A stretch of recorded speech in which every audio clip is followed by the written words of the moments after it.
camera, which works just like any other system, you know, DSLR or not, or mirrorless. And so you just look for these red notches on the lens and on the camera, you line them up and you look for that click sound, which is nice, and it tells you it's done.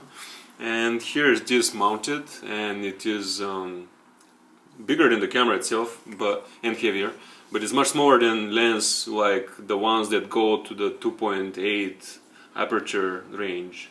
So this one is a 3.5-4.8, which means each end of the zoom range. So at full zoom you're at 4.8 aperture, which means it's not a very low light lens, but you compensate for that based on the really good image stabilization system and the camera itself having a really good sensor and being able to shoot at high ISO without much noise.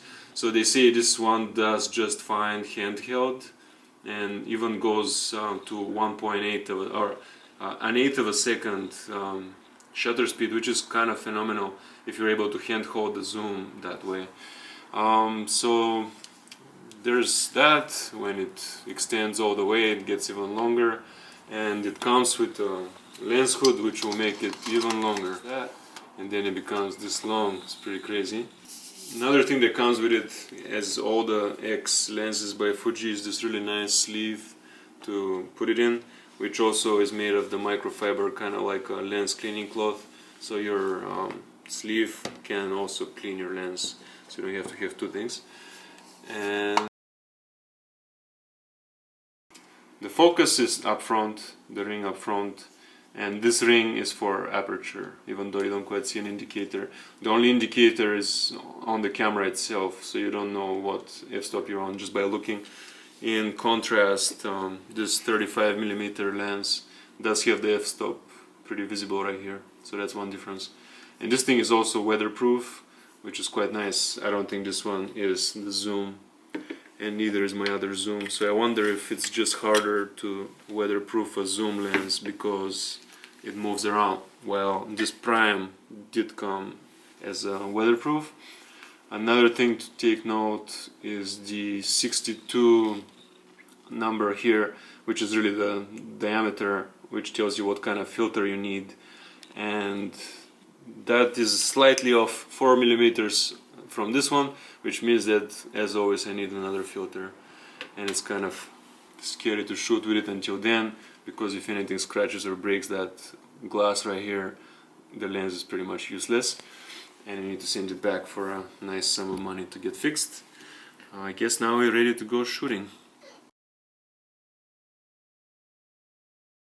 So we're here with the new zoom lens at the lake, and we're ready to test it in the field.